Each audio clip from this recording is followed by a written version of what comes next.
Eğer yine kızınıza elçi gelsem, Əhl-i Beyt deyib cemaatın gündüzünü gecələyirsiniz. Sizin saqqalınız cemaatın kökünü yandırıb. Get bala, get.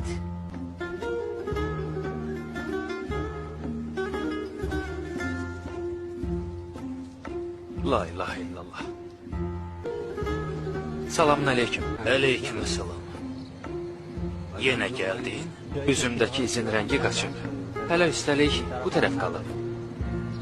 Dünənki rəftarıma görə üzr istəyirəm. Mən yenə gələrəm. Mənim qızımı unut oğul. İnanın ki, bacarmıram. Səni and verirəm. Əhl-i Beytə.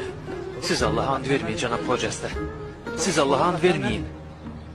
Səni and verirəm Hüseynə. Nəfəsimi əlimdən alma.